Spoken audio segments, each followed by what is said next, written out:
Olá, amigo da TecPosto, bem-vindo de volta ao nosso canal. De novo, um canal que traz conteúdo, que traz informação, que está preocupado com o teu negócio. O nosso canal aqui na YouTube de podcasts, o PodTech. Olha, hoje um bate-papo dos mais legais.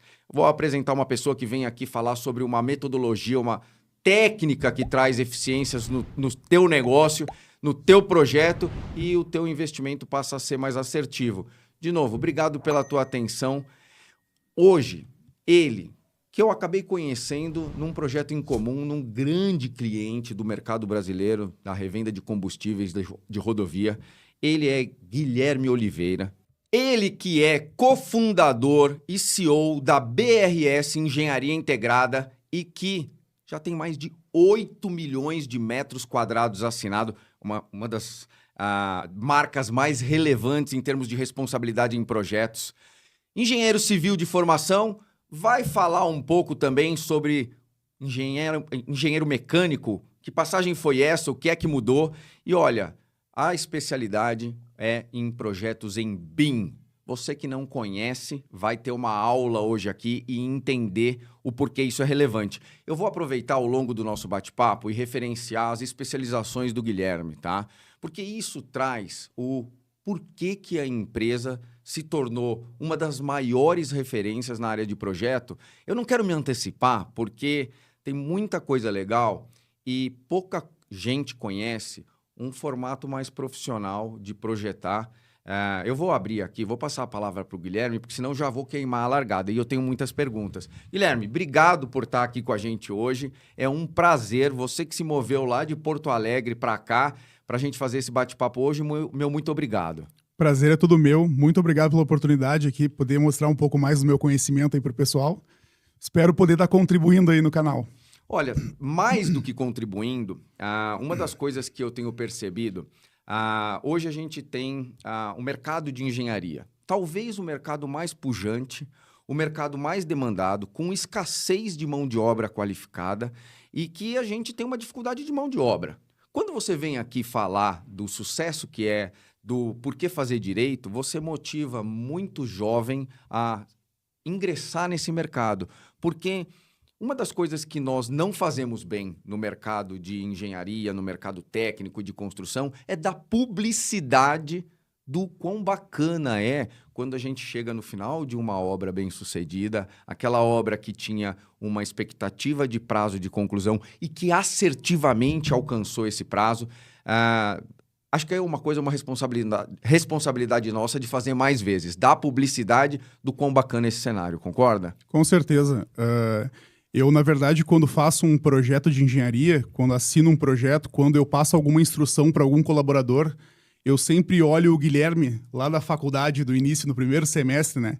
Que teve esse contato já direto com a engenharia, né? Eu comecei na engenharia sem saber, na verdade, o que fazer, né? E acabei me apaixonando. Então, hoje, eu não me vejo fazendo outra coisa a não ser engenheiro, né? Então, para mim, é uma profissão linda.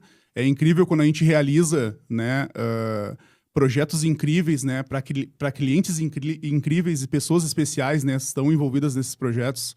Então, para mim, é muito gratificante, tá? Fazer parte desse mundo, nesse ecossistema que é a engenharia, né? Olha, eu aprendo sempre... Eu sou bacharel em marketing. A minha formação é completamente distinta do cenário que eu atuo. Mas o nosso colegiado técnico é, em sua grande maioria, formado de engenheiros. Eu aprendo todo dia, até porque envolve muito metodologia, envolve uma série de métricas que a gente vai abordar um pouco hoje.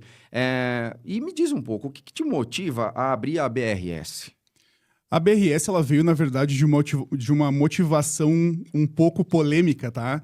Quando eu ingressei na faculdade, o meu pai chegou para mim e disse o seguinte: Guilherme, a coisa mais importante da engenharia é tu conseguir um estágio. Uhum. Meu pai disse isso pra mim e eu fiquei pensando naquilo, né? Mas por que conseguir um estágio, né? Será que na faculdade eu não vou ter o respaldo técnico necessário para me tornar um engenheiro, né? Fiquei pensando nisso. E eu fui atrás desse estágio. No primeiro semestre consegui, fiz uma entrevista desastrosa, tá? Porque quando eu cheguei na entrevista, o meu antigo chefe, né? Que foi quem me deu a oportunidade, a empresa que eu me tornei engenheiro lá dentro, né? Ele perguntou pra mim: Guilherme, tu sabe o que é AutoCAD? E eu falei: não sei. tu já viu uma planta técnica alguma vez na tua vida? E eu falei, não sei. Ele falou assim, cara, então por que eu vou te contratar? Ele perguntou, né? E eu falei assim, cara, eu sou interessado, tá? Aprendi a gostar de tudo que eu vi até agora. Estou tentando me encontrar ainda na disciplina da engenharia, né, no caso. E o que eu posso te dizer é te dar minha palavra e que eu vou me esforçar para dar o meu melhor aqui dentro, né? Ele me achou muito sincero e falou assim, cara, vou dar uma oportunidade para esse rapaz aí, né? Vamos ver o que vai dar. E aí acabou que eu acabei entrando, né, na engenharia e foi isso aí, cara. Foi... Desse estágio para a abertura da BRS, quanto tempo? Cara, eu acho que uns 5 anos, talvez, tá? Porque eu me formei em engenharia em 4 anos e meio, certo? Eu tava numa corrida muito louca, certo? Eu queria me formar logo, então acabei fazendo muitas cadeiras e tal. Tive um aproveitamento muito grande na faculdade, tá? Fiz meu TCC focado em BIM. E aí, após eu terminar isso, eu cheguei à conclusão, cara, eu acho que eu tenho conhecimento técnico para dar um peitaço, sabe? Ó, eu tive bons professores durante a minha carreira, então... E coragem de empreender. E coragem de empreender, né? Eu tenho um histórico de empreendedores da minha família muito grande, então eu acho que isso veio um pouco no sangue. Acabou que eu resolvi, peguei mais um rapaz, né? Que é o meu sócio hoje, até hoje, o Thiago. Um abraço aí pra ele. E resolvemos empreender, né? E levar um pouco desse conhecimento. Bom, legal a tua referência de família, te estimular a caminhar para empreender. Empreender tem que ter coragem, tá? Tem que ter. Os desafios são gigantescos. Trabalhar para uma corporação consolidada, não vou dizer que é fácil, mas tem uma parte que é uma jornada que já está vencida. Então, É verdade. empreender tem meu respeito completo e parabéns pela empresa. A gente fala aqui de 8 milhões de metros quadrados assinados. Isso é responsabilidade técnica. Demais. Tá? E a gente está num universo de clientes que eu vou falar um pouco de posto de gasolina. A maior parte do nosso público é da revenda ou consumo de combustíveis. Eu costumo dizer, inclusive, que a gente não está preocupado aqui quando a tua empresa e a nossa faz um projeto como esse, em parceria com um grande investidor que está acostumado a distribuir combustíveis, eu costumo trazer para um lado mais romântico do processo. A gente não prepara infraestruturas de combustível, a gente disponibiliza energia. Perfeito. Energia para que você mova o teu próprio negócio, para que você abasteça o tanque daquela aventura que você vai fazer com a família. Então, assim, na essência, o que se traduz depois, quando aquela faixa é cortada, a faixa vermelha, é que ali tem energia disponível para o que você quiser e para alavancar outras coisas. Então, de novo, 8 milhões de metros quadrados é uma marca fantástica. Você está próximo a 15 anos de mercado e... algumas especializações específicas, vamos entrar agora no nosso tema, porque o empresário da revenda de combustíveis, eu vou te dizer que 30% tem investido numa rota mais segura de construção. Numa rota que traz a tranquilidade de que ele não vai ter surpresas. Eu gosto de frisar muito isso, acho que um dos pontos que traz uma relação de comércio muito boa, eu aprendi isso com os americanos, no surprises.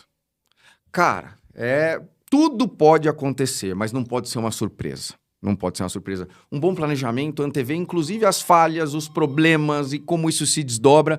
Então, a tua especialização em infraestrutura de saneamento, depois você tem uma pós-graduação, inclusive, nesse tema. Uma especialização em projetos hidráulicos e sanitários, comerciais e industriais. E aqui começa a aumentar o nível de complexidade. Porque um projeto hidráulico e sanitário numa residência, impacto X, quando a gente parte para... Vou dar a referência aqui, tá? Um posto de rodovia que nós estamos contratados para construir juntos. Que nós estamos falando de um posto que comercializa... por baixo 5 milhões de litros de diesel e que deve receber um fluxo de pessoas de mais de 2.000 pessoas dia. Com certeza. A quantidade de veículos, a infraestrutura gigantesca para atender esse universo da rodovia. Então, de novo, quando a gente fala já em projetar comercialmente, industrialmente, aí a barra sobe, né, meu amigo? Sobe. E falando sobre isso, você tem uma especialização que é tema do nosso bate-papo de hoje, tá? A tua especialização é numa metodologia chamada BIM. Isso aí. E no teu caso, com foco em MAP. Eu vou entrar aqui na nossa conversa porque o que eu quero explorar disso, tá? Eu quero que o revendedor ou o empresário que está planejando um novo empreendimento entenda os ganhos de investir nesse tipo de metodologia, de tecnologia de sucesso. Por quê? Porque há um grande mito, e é aqui que eu entro, tá? É o gasto com o papel versus o investimento em projeto. Alguns empresários ainda vê projeto como gasto e morosidade no início da obra. Todo mundo quer começar para ontem e olha, o meu empreiteiro, ele sabe o que a gente precisa. Não, não sabe. A gente respeita porque ele faz uma parte muito nobre, mas se ele não planejar antes, ele vai contar com a variável sorte, tá? Então eu queria ouvir de ti uma coisa bem pontual, tá? Por que ou como é que a gente convence um empresário a investir, não vou falar gastar, tempo com um projeto executivo detalhado? Perfeito. Eu queria começar com uma frase, tá? Que é bem importante, assim, dentro pelo menos da minha linha de raciocínio, porque isso é, inclusive, o que eu implemento na cultura da minha empresa, tá? Que é a gente não vende papel, a gente vende experiência, tá? Então, para mim, BIM é vender experiência, é criar experiência, né? Então, BIM basicamente é Building Modeling Information, né? Então, é construindo um modelo informativo, um modelo de informação. Então, basicamente, o BIM é uma sistemática, certo? Ele não é um software, ele é uma sistemática. Então, é uma metodologia, um modus operandi do projeto, né? Que a gente tem que seguir. Os ganhos com BIM são incríveis, tá? Incríveis. Eu posso dizer, particularmente, não simplesmente puxando para o meu lado, pois a minha empresa faz isso, mas dizendo num âmbito para a engenharia e para o desenvolvimento da engenharia, tá? Os ganhos do BIM são principalmente, tá, na questão colaborativa, certo? Resolução de erros, planejamento, orçamentação, compatibilização. Então, são coisas que, se tu deixa para a etapa de obra, sim, tu destrói a obra. Não tem... Tu vai encontrar problemas, com certeza, não tem como fugir disso. Então, os problemas, quando se vai ter a concepção de uma... Vamos fazer a obra, certo? Os problemas, eles têm que ser resolvidos na etapa de projeto. Na etapa de conceitual, tem que ser feito um projeto básico, tem que ser feito conversas multidisciplinares com as equipes, então todos têm que participar. E isso é uma coisa interessante do BIM, porque o BIM unifica essa proximidade dos projetistas, né? Obviamente, tu vai ter que ter um ambiente colaborativo com o projetista estrutural, com o cara da elétrica, com o cara da hidráulica, com o cara da mecânica, com o fabricante, né? Então, isso acaba tornando um ambiente colaborativo multidisciplinar muito saudável. Tá. Né? Então, se a gente for olhar para o passado um pouco, né, onde nós tínhamos aquele ambiente CAD, sim, né, que foi durante muitos anos e teve seu mérito, né? Porque nós viemos do Nanquim, depois Papiro Nanquim, que fase, CAD, que né? fase. E hoje nós estamos aí em softwares de modelagem 3D, né, que contém informação. Então, antes no CAD, tu projetava em 2D, por exemplo, ali uma caixa de passagem. Vamos imaginar. Aquela caixa de passagem, se tu quisesse gerar um corte dela, era um novo desenho. Sim. Se tu quisesse gerar uma lista de material, era uma lista de material do zero num outro software. Sim. Se tu quisesse gerar uma imagem, era num outro software, assim como um render e etc. Hoje, com os softwares BIM, né, nós conseguimos extrair isso de um único modelo. Esse modelo carrega todas as informações. Então, numa caixa de passagem, a gente pode dar uma viajada gigantesca. Aquela caixa contém material, ela contém dimensões, ela é parametrizada, porque um dos princípios do BIM é a parametrização. Então, quando a gente está dentro do 3D do BIM, tá? O BIM tem alguns níveis de design, tá? Um deles é o 3D, que é o primeiro nível. A gente não conta o 0, o 1 e o 2, porque eles são mais conceituais, croquis, reuniões, documentações iniciais, né? Aprovações. Sim. Né? A gente parte a partir do BIM, a partir do 3D. E aí, quando a gente está dentro desse modelo, a gente parametriza esse modelo e então consegue extrair uma quantidade de informações absurda. Né? Então, essa caixa de passagem, tu tem o peso, tu tem a quantidade de metro cúbico de concreto para fazer ela, quantidade de armadura, tu tem se a tampa é ferro fundido, é tampa de concreto, tu tem as dimensões, tu tem a impermeabilização da caixa. Bom, eu vou te cortar, porque trazendo para uma coisa muito comum em quem está gerindo obra ou quem paga essa conta, uma coisa que a gente já assistiu no passado, hoje com a tecnologia que você emprega e com planejamento, isso não acontece mais com tanta frequência. Mas o que eu vou falar vai soar comum para muita gente. Faltou isso, compra mais daquilo, isso durante a execução da obra. Como assim uma surpresa que eu ia trabalhar com, sei lá, 50 caminhões de concreto e isso já está em 70 caminhões de concreto? Então, eu vou dar um outro exemplo. Nós somos, a Tecposto é especialista em infraestrutura de combustíveis.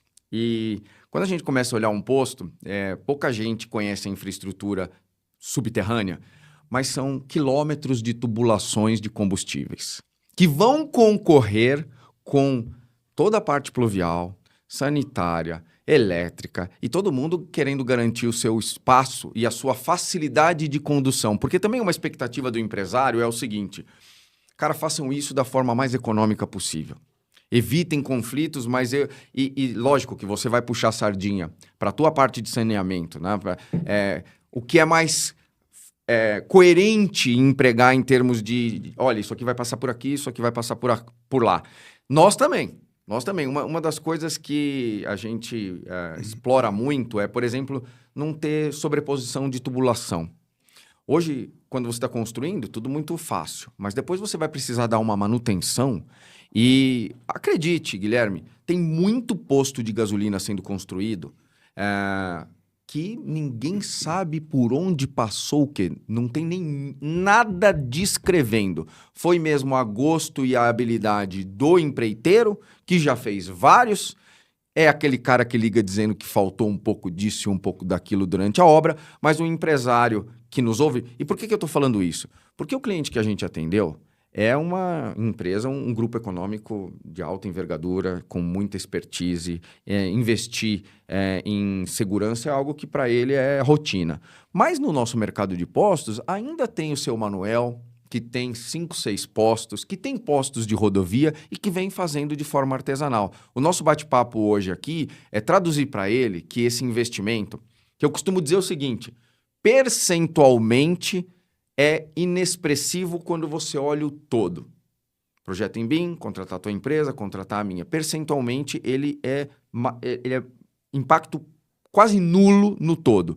Não trabalhar com esse investimento, o teu custo pode ser exponencial. Então, com certeza. Eu gosto de colocar isso para o nosso público porque nós temos desde empresas que já trabalham com a metodologia até quem nunca trabalhou, tá? E eu queria mergulhar mesmo, tá? No BIM, tá? Porque tem muito ganho, tem muita coisa legal, é muito mais do que também um desenho 3D, vai além. E aí eu queria ouvir de ti, tá? Quais são os ganhos reais, tá? Quando você começa a trabalhar BIM, o que você traz de ganhos que você não tem quando você não trabalha a metodologia? Quando nós estamos no BIM, a gente atinge um ponto específico, que foi o que tu comentou aqui um pouco antes, né? Que é a rastreabilidade da situação toda da obra. Tá? Então, como são criados modelos interativos, né? A gente chama de ativo esse modelo, tá? Porque ele é vivo, né? Ele pode ser, ele tem fases de projeto, ele sofre faseamento, né? Então, de todas as disciplinas que estão envolvidas nele, é criado um modelo chamado modelo federado, que é um modelo unificado de todas as disciplinas, que daí entra quebrando um pouco aquela questão de, por onde passa essa infra, por onde passa essa. Então, todas as infras, elas são compatibilizadas, né? E a gente tem que entender que na hora de etapa de projeto, assim, né, preliminar, onde os projetistas se conhecem, agora nós vamos estipular padrões, né, para esse projeto, é feito um range, né, daquelas infraestruturas. Então, elétrica passa aqui, né, num espaço de forro, por exemplo, ou enterrado, hidráulica passa aqui, esgoto passa aqui, né, e, obviamente, né, a gente acaba transformando isso no modelo, né? Então, um dos pontos é isso, né? Tu tem a compatibilização, isso vai gerar um ganho de custo, né? Na tua obra, assim, eu posso dizer por experiência própria, tá? Todos esses metros quadrados assinados que a BRS tem, né? Posso dizer por experiência própria que os ganhos são absurdos, tá? Absurdos, nós estamos falando aí de muito mais que 20% muitas vezes, tá? E lista de material. Qual é o nível de profundidade hoje que você alcança em relação à expectativa de insumos? Por exemplo, aquele exemplo que a gente deu simples da caixa de passagem, né? Ali a gente pode colocar um preço unitário para cada um daqueles elementos que estão vinculados naquele modelo, né? E, obviamente, extrair uma lista de quantidades, tá? Com respaldo de ou tu orçar no mercado. Então, a gente entrega esse modelo federado com todas as disciplinas, né?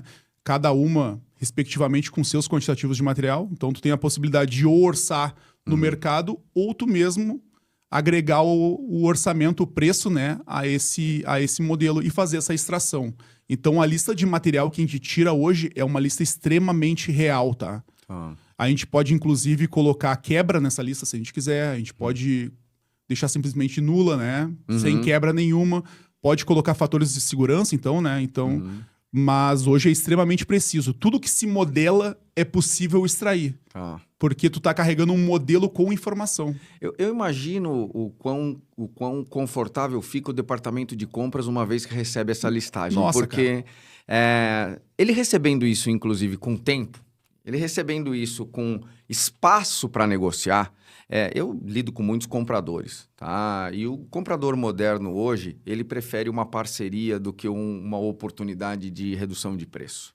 O comprador moderno, ele quer ter a segurança do que o que ele comprou era o que ele precisava, porque ele também não quer cair naquela armadilha de não ter comprado tudo e depois ter que revisar o investimento e ter que colocar aditivos. É muito difícil defender isso dentro das empresas, tá? Então, ele busca o tempo inteiro o comprador, né? E é muito maldoso quando o comprador recebe uma lista ou uma especificação muito rasa e tem pouco tempo de orçar e uma pressão gigantesca por redução. Então, talvez um dos nossos melhores clientes seja o departamento de compras. Com certeza, com certeza. Eles ficam muito felizes, né? Quando a gente libera uma lista de material completa, né? Porque eu lembro de quando eu trabalhava ainda em software CAD, né? Onde a extração de quantidades era muito visual do projeto e tu transformava numa planilha do Excel e lá tu liberava para o setor de compras, né? Existia uma margem de erro muito grande ali, tá? E quando tu manda um projeto, uma lista de material para algum setor de compras e ele não se sente confortável com a lista, ele estima. E estimar onera a obra. Né? Sim. Então, o BIM entra solucionando, né, problemas desses setores da empresa que muitas vezes nem estão aparecendo, eles estão lá ocultos, né, para resolver algum problema, mas quando eles recebem aquela lista, eles têm o respaldo para fazer um trabalho bem feito, né? Isso é gratificante porque, de uma certa forma, o setor de compras, ele libera aquela lista de material para o mercado passa um preço justo para a empresa que está contratando, né, no caso. A obra ganha velocidade, ganha assertividade, ganha valor, né? E economiza, que é o mais importante para o cliente final, né? Economizar esse dinheiro e todo mundo é beneficiado. O setor de compras porque fez um bom trabalho, o projetista porque entregou uma boa lista, o cliente porque economizou, né? A obra porque ganhou velocidade e teve os materiais no momento certo. Então, é só vantagem. Você tocou num ponto interessante, que é cronograma de obra. Tá? Perfeito. Eu estou assistindo agora, porque eu faço muito o trânsito entre São Paulo e Rio, e eu estou acompanhando a obra da Serra das Araras ali, que faz saindo do Rio de Janeiro, subindo para ir para São Paulo. E há uma expectativa, inclusive, de antecipação de conclusão dessa obra. O que no estado é muito raro. Tá? Só que a empresa que foi contratada é uma empresa muito comprometida com esse tipo de coisa e se eu entendi direito, eles já anunciaram que o que eles iriam concluir no final de 2027, eles vão antecipar. Provavelmente isso tem relação com a metodologia empregada para a construção e projetos que antecederam. Há real impacto, então, no cronograma da obra? Você traz ganhos em termos de expectativa e realidade de conclusão? Com certeza, porque o cronograma da obra, né? Posso falar muito mais com mais propriedade do cronograma do projeto, né? A gente no projeto está sempre apertado, né? Sempre apertado com os nossos prazos, né? Mas quando a gente trabalha na metodologia BIM, tá? A gente tem uma visão muito mais clara das coisas, né? Então as datas são mais assertivas. dentro do processo de planejamento, né? Então, todo mundo trabalha dentro de uma data e como as disciplinas trabalham concomitantes e elas conseguem se integrar através desse modelo federado que eu tinha comentado contigo, então é criado um modelo central, todo mundo enxerga o projeto de todo mundo trabalha com os projetos linkados. Então, por exemplo, eu na empresa não começo um projeto se eu não tenho, por exemplo, a arquitetura e o estrutural. É a compatibilização mínima na minha visão. Lógico que a minha empresa faz todos os projetos complementares, então todos os projetos complementares dentro da minha alçada, eu me responsabilizo pela compatibilização deles. Então, no momento que essa compatibilização ela é feita, eu já retiro carga horária de compatibilização que a arquitetura, ou que o cliente final, ou que o setor do cliente final de engenharia vai ter que gastar e consumir. Então, os projetos chegam na obra de forma mais rápida. Entende? Bom, eu já quero entrar agora numa parte polêmica do processo, tá? Porque a gente compete, por vezes, com empresas que não querem trabalhar por desconhecer ou por não ter cultura no processo e que vão trabalhar para desaconselhar o investimento em diversas partes do projeto. E eu vou falar aqui, inclusive, da parte hidráulica de combustíveis. Tem posto sendo construído a gosto do empreiteiro. E quando você chega para a pessoa que vai fazer a aquisição e oferta, cara, há um desestímulo a um investimento como esse que me surpreende, que salta à vista. Fala, cara, projetar é antecipar, é ter segurança. Como é que você vai fazer sem projeto? Me diz uma coisa, tem empresas desestimulando trabalhar de forma organizada? Com certeza, né? Eu já entrevistei muitas pessoas, tá? Muitas pessoas para se tornarem colaboradores da BRS, tá? E eu sempre digo, tanto em palestra quando eu dou, quanto para os meus colaboradores, quanto até quando as pessoas quando eu vou entrevistar, eu sempre digo, vocês têm que fugir do engenheirão. Tá. O engenheirão é aquele cara que o empreiteiro dele liga para ele e fala o seguinte, cara, a gente fez as duas lajes aqui e os pilares estão desalinhados 5 centímetros. Como é que a gente resolve? Sim. Ele liga lá pro calculista, o cara não usa nenhum software, ele pega um papel, faz um monte de rabisco lá e fala assim, isso aí passa. Tá. Ele fala, então resolve na massa. Entendi. Entende? Esse cara, ele não quer implementar sistemas assim porque ele já está acostumado a levar laço, entendeu? Ele já está acostumado a resolver, porque o engenheiro, ele é um cara que resolve problemas, né? Então, esse pessoal mais antigo, sim, certo? É o pessoal que prejudica esse investimento no BIM, tá? Porque investir no BIM não é uma coisa barata para o escritório, tá? Certo? Quando tu investe no BIM, tu tem que, logicamente, tem toda uma questão alinhada à cultura, muito importante a pessoa entrar na empresa e saber que a cultura da empresa é desenvolvimento em projetos em BIM, certo? Não é CAD, ou não é Nanquim, ou não é o que for. É uma empresa que desenvolve projetos em BIM. Então, quando ele entra dentro da empresa, ele já tem que criar aquela persona. Eu estou aqui para desenvolver projetos em BIM. Eu não vou fazer nada diferente disso. Então, quando tu vai procurar uma empresa, né? Tu tem que sempre olhar isso. Se tu quer aprender sobre BIM, se essa pessoa, se esse empreendedor, ele tá disposto a desenvolver o projeto dentro dessa metodologia. E aí, como eu estava comentando contigo, o custo é muito alto, porque é desde maquinário, treinamento. Então, esse cara antigo da engenharia que está acostumado a resolver tudo por telefone, vai lá na obra, lá dá uns gritos e resolve, né? Ele não quer, cara, pagar 30 mil reais num computador. Olha que coisa. Ele não quer pegar o colaborador dele, uma quantidade de colaboradores dele, criar um setor de BIM e falar o seguinte, vou especializar essa galera porque é o presente e é o futuro. Sim. Né? Ele não quer isso. Ele não quer ter esse custo operacional, porque ele já está acostumado a ganhar dinheiro da forma antiga da coisa e funciona, de uma certa forma. Né? A engenharia, ela é bonita porque ela funciona. Mesmo com problemas durante a obra, se resolve. A gente não vê uma obra aí sem o prédio sem inaugurar, né? Uma rodovia sem os carros passarem, né? Um posto sem fazer o abastecimento ou sem receber o público. Pode ter custado o dobro, mas entrega, né? Mas entrega, entendeu? Então, a gente tem que tentar apagar um pouco esse profissional, cara. Que de profissional não tem nada, tá? Tem que tirar um pouco esse cara e dar oportunidade para as pessoas que querem realmente levar para o cliente um produto final de qualidade, assertivo, né? E a metodologia BIM é uma delas. É a metodologia que eu utilizo no meu escritório. Existem muitas outras metodologias organizadas hoje com a inteligência artificial, né? Tem muitos escritórios de engenharia utilizando a inteligência artificial para ganhar velocidade, né? E assertividade nos projetos. Então, essa é a que eu uso. Né? Então, se tu tem hoje um escritório baseado numa metodologia que tu possa garantir para o teu cliente final segurança, né? Assertividade, melhoria de custo, né? Velocidade de obra. Cara, tu tem que implementar aquilo ali e tudo que tá diferente daquilo, tu tem que deixar de lado, né? Posso dizer, então, que quem adota uma empresa ou a metodologia em si não sai mais. Cara, assim, ó, eu vou dizer pra ti, tá? De todos... contar uma história muito curta, tá? Só pra tu entender. A BRS não prospecta clientes. Olha que bacana ouvir isso. Não prospecta. Nós não prospectamos clientes há mais ou menos 4 anos. Eu não entro em contato com nenhum cliente. Boca a boca, Boca a indicação. boca e indicação. Porque, assim, ó, como eu te falei, é a cultura da empresa. Sim. A cultura da empresa é se preocupar com o cliente. A cultura da empresa é se preocupar com o colaborador.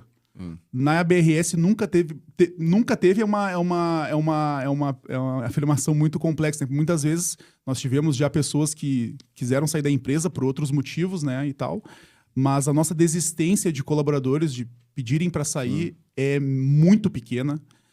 A desistência de clientes não orçarem novos trabalhos com a gente é muito pequeno, porque a gente se preocupa, tem a cultura no nosso sangue de entregar esse produto.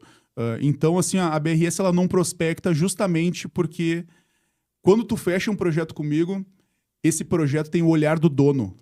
Sabe esse... Isso aí, mais que relevante. E, Guilherme, parabéns para todo o time BRS pelo seguinte, hoje em dia não dá mais tempo de fazer apostas. Não há mais como fazer apostas.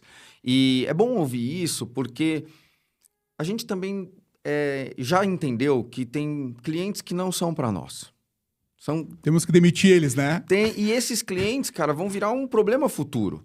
A responsabilidade hoje da TecPosto com combustíveis, a gente está falando de um ambiente potencialmente explosivo. Olha o nível. Nós dois estamos num projeto de rodovia gigantesco que ali tem também um potencial explosivo e um potencial de contaminação de solo. A área classificada, né, cara?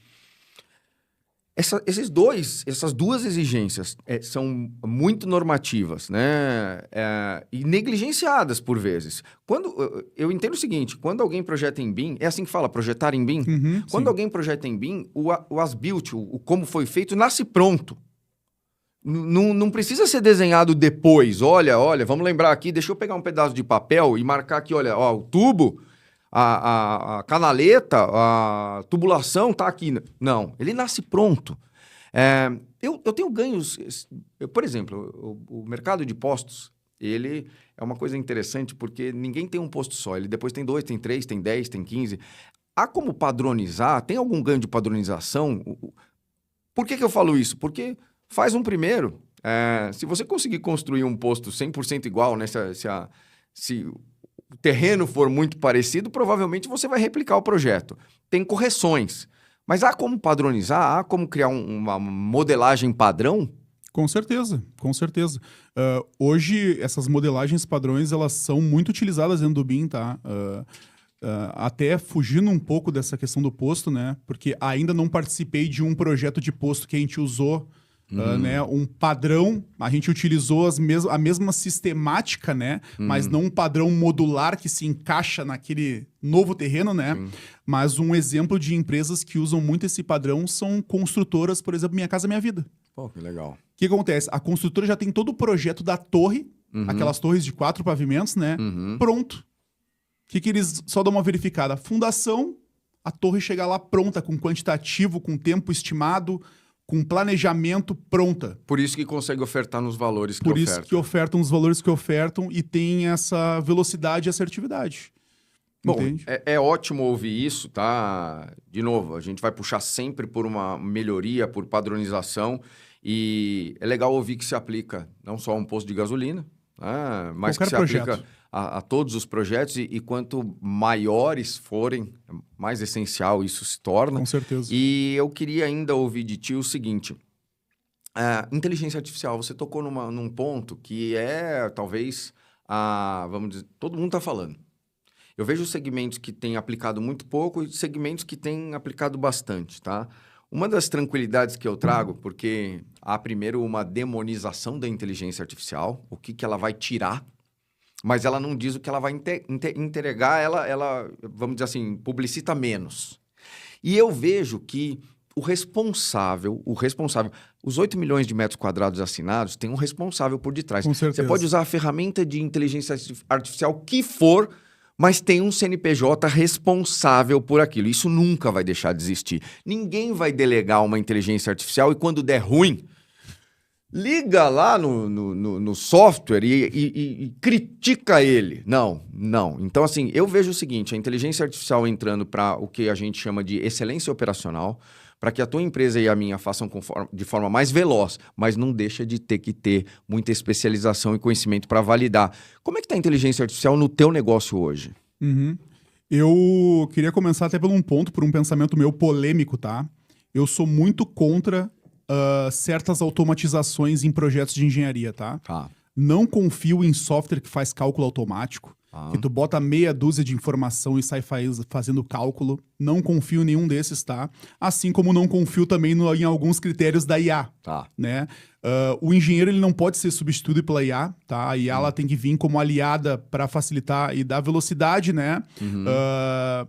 Pular etapas de alguns processos morosos, né? Que nós temos dentro dos nossos trabalhos. Trabalho em geral, né? Não só projeto, mas em geral, né? Então ter esse ganho, mas aquele olhar do engenheiro analista, ele tem que existir ainda. Então, por exemplo, no caso da nossa empresa lá, o que a gente faz hoje é investir muito em plugins, né? Plugins criados por IA, plugins muitas vezes comprados, né? Que nos dão velocidade. Então, hoje, por exemplo, todos os nossos dimensionamentos, eles são feitos dentro do software que a gente utiliza, que hoje a gente utiliza o pacote da Autodesk, né? Que é o Revit e Navisworks, né? São softwares BIM, no caso, né? Nós temos esses plugins que nos auxiliam nessa velocidade, mas nós não deixamos de ter o olhar de engenheiro analista. Né? Ele não sai lá um cálculo pronto de exportar memorial descritivo e manda para o cara. Não, a gente analisa todo aquele banco de dados, todos aqueles dimensionamentos, para então ter aquela confiança assim, agora eu posso gerar uma RT, assinar e dormir tranquilo, né, cara? Porque eu lembro que quando eu comecei a ter números, digamos assim, essa questão do metro quadrado assinado e da responsabilidade começou a ficar muito exponencial, né? Eu, em nenhum momento eu me preocupei, cara, porque eu vou dizer uma coisa pra ti, tá? A norma pra mim, a ABNT, é a Bíblia. Eu boto ela debaixo do braço, cara, e faço o projeto. Eu não invento moda, entendeu? Eu não crio uma fórmula nova, um padrão novo. Cara, eu sigo a norma, cara. Eu já deixei, inclusive, de fazer projetos para alguns clientes por ser um cara crítico com norma. Né? Então, isso também faz parte da nossa cultura, né? Então, a inteligência artificial ela tem que vir. A gente utiliza muito hoje no nosso processo analítico de memoriais. Nas nossas listas de material hoje, elas são feitas através de IA. Então, a IA busca dentro do nosso banco de dados, faz uma pesquisa do mercado e nos entrega a lista de material do que ainda tem disponível. Por que acontece? Vou te dar um exemplo, tá? Eu coloquei uma tubulação aqui X. Num projeto 2 anos atrás, tá? Descontinuou o T. Como é que eu vou mandar um produto para o cliente, numa lista de material, com uma peça descontinuada? Como é que você vai identificar também essa agulha no palheiro, né? Essa inconsistência simples? Então, o que acontece? A gente chama de famílias, tá? Dentro do Revit, que é o software que a gente usa. As nossas famílias têm uma codificação. Essa codificação é interligada à codificação do fabricante. E a IA hoje, ela faz depara, né? Então, ela procura aquela codificação que está no projeto e diz descontinuada. Quando ela é descontinuada, ela entra dentro do nosso setor de templates de projeto e é retirada aquela família, substituída, né? Então, ela se torna uma omissa. Né? Então, a IA hoje nos ajuda muito com isso, tá? Então, hoje eu vou entregar uma lista de quantidades e eu vou gerar uma RT de projeto e eu vou saber, cara, tudo que eu tô colocando aqui o cara compra. Sim. Tudo que eu tô colocando aqui existe. Exato. Né? Não tô inventando a roda, não tô criando nada diferente. Então, aí ela tem que vir para esse ponto, tá? Ela tem que vir para te facilitar a tua vida e te dar, né, respaldos técnicos que te ajudem, mas não tirar aquele olhar do engenheiro que é muito importante. Dentro da TecPosto, a IA, para nós, ela é uma forma de otimizar custos com processos muito repetitivos e que nos permitem levar um preço. O nosso serviço. Nossas ambas empresas têm um serviço de alto valor agregado. E aonde é que a gente encontra economia para que isso caiba dentro do orçamento de um cliente final? Com esses processos que já podem ser automatizados e delegados aí a uma inteligência artificial. Mas, novamente, eu vou repetir aqui, um advogado, por mais que a IA traga algo muito resumido ou algo muito consistente, vai precisar de um responsável. Com certeza. Vai precisar de um olhar crítico, de um background, de bagagem, de feeling. De novo, obra também tem uma coisa que existem muitos imprevistos. Um imprevisto que está acontecendo agora em uma das obras que eu estou acompanhando é chuva. Excesso de chuva. Cara, esse é o tipo de coisa que, logicamente, a gente até pode pegar naquela região, qual a incidência de chuva anual, projetar com os meses e ser mais assertivo no cronograma. Mas eu vou te dizer que as chuvas lá têm sido muito acima da média histórica. Então, eu tenho um cliente que está completamente refém dessa variável.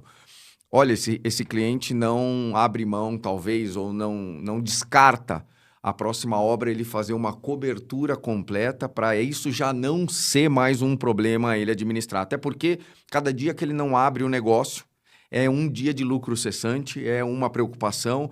E lá em cima, na esfera do investidor, do acionista, ele até respeita, mas ele não quer desculpas. Ele quer que a coisa funcione e seja assertiva. Bom, é ótimo te ouvir que a IA também está dentro do teu negócio e que vocês veem com bons olhos. Então, isso me traz aqui uma tranquilidade que nós aqui da TecPosto também estamos no caminho certo, tá? Como consideração final, a gente tinha tanta coisa para conversar, eu acho que vai ter mais bate-papo. Eu queria ver se a gente faz um podcast dentro de uma obra numa próxima vez, sabe? Dentro da obra. E mostrando aonde é que aquilo que foi projetado meses atrás está sendo empregado. Eu acho que isso vai ser bem legal a gente dar visibilidade. Mas eu queria aqui, como encerramento, que você falasse para o empresário. Hoje, o empresário ele tem recurso. Está capitalizado e ele quer seguir crescendo. O que você recomenda como, vamos dizer assim, uma variável de ouro que ele não pode deixar de ter? Bom, eu recomendo, assim, principal, tá? A escolha de uma equipe técnica habilitada com histórico de projeto. Então, eu acho que simplesmente ter... Que nem a gente comentou ali, eu tenho algumas especializações, né? Mas isso não prova nada se eu não tô no campo de batalha. Desculpa te cortar, algumas não, muitas especializações, tá? Elas não se provam se eu não tô no campo de batalha, né? Porque os melhores soldados são forjados no calor da batalha, né? Essa é uma frase que a gente fala muito dentro do escritório. Então, acho que o primeiro ponto é procurar escritórios de engenharia, tá? Que tenham históricos de obras parecidas com a que o investidor procura fazer, tá? Que esse investidor vá até o escritório dessas empresas, certo? Vejam se essas empresas não são controladas pelo engenheirão, sim, né? São controladas por pessoas que estão dispostas a aplicar as novas tendências do mercado, materiais mais sustentáveis, né? Sistemas que são executados de forma mais rápida e que, quando aplicados, elas possam dizer: nós temos esse, quais são os teus benefícios e os teus malefícios, né, de adquirir. Esse aqui tem um custo mais baixo, mas a gente tem uma execução pior. Esse tem um custo mais alto, mas a gente tem uma execução mais rápida, mais limpa. Tu vai evitar, muitas vezes, um caminhão muque para içar alguma coisa de um lado para o outro, né? Então, eu acho que o empreendedor tem que buscar escritórios que estejam alinhados nessa linha de pensamento. um escritório, não digo simplesmente jovem, tá? Porque, que nem eu te falei, puxando pro meu lado, o nosso escritório ele é mais focado nessa parte mais jovem da engenharia, trazendo essas tendências novas, né? Mas um escritório que ele esteja comprometido com as novas tendências, tá? A engenharia, ela se molda todos os dias um pouco. Todos os dias a gente tem uma situação nova, né? Sempre. E é importante que as pessoas que estão dentro desses escritórios, que na verdade, dão direcionamento aos colaboradores, né, que tocam o escritório, né, pessoas como eu, como meu sócio, como tu, né, que essas pessoas estejam, certo, digamos assim, prontas, né, e querendo, né, com que o processo seja bem feito. Essas pessoas estejam investindo para que aquele cliente consiga lá, no final, ter um produto ideal. Então, eu acho que conhecer muito bem o escritório, né, é o mais importante, tá? Histórico de projetos, tá? E correr para abraço, cara, porque a gente tem... o mundo é um grande canteiro de obras, né? Nós temos muito para expandir, né, dentro de... E... Eu acredito, tá, que a engenharia tem salvação, tá? Sim. Muitas pessoas desacreditam nela, mas eu acredito que sim. E eu acho que o investidor seguindo esses parâmetros, tá? Ele tá completamente respaldado, tá? Acho que esse é o mais importante. Muito bom te ouvir, Guilherme. E acho bacana... Eu vou fazer aqui uma tradução simplista do que eu assisti do teu trabalho. Não há surpresas, assertividade, cronograma atendido... A tradução simplista, porque é um universo por detrás. Eu tomei nota das tuas especializações e desisti de referenciar, porque eram uma lista e a minha memória não é tão boa. E a gente sabe que para chegar nesse nível de excelência tem que estudar, tem que se empenhar, tem que conhecer, tem que ter paixão pelo que faz. E fugir do engenheirão acho que é uma coisa que todo mundo aqui já quer. De novo, um cara bacana.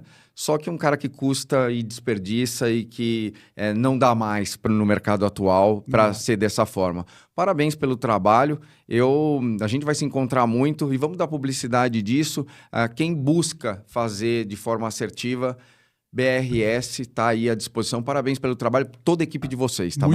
Muito obrigado pela oportunidade. Legal. Olha, que bate-papo legal, né? A gente vem assistindo de perto a evolução de vários mercados. E, de novo, você é empresário do segmento da revenda de combustíveis, você é empresário do consumo de combustíveis, a gente está falando também de uma grande transportadora, um data center, não dá mais para você fazer apostas, né? Para você deixar de empregar tudo que está à disposição de tecnologia, de metodologia e de cultura.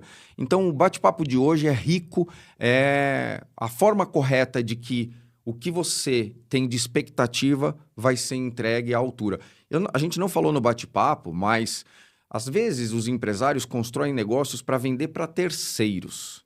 E um negócio bem projetado, um negócio que quando o terceiro vem analisar para fazer a aquisição e ele encontra um documental com a qualidade e resultado que os projetos que nós dois aqui fazemos juntos, o negócio vale mais. Quem está fazendo a aquisição daquele ponto comercial, daquela infraestrutura, faz com segurança de que está colocando o que vale naquele projeto. Então, de novo, trabalhar da forma correta é certamente a forma de ter mais sucesso e gerar mais dinheiro e monetizar melhor. Então, de novo, aqui a parte que me cabe de YouTube, né? Obrigado por nos assistir. Se inscreva no canal, clique no sininho, aquilo tudo que faz parte desse contexto.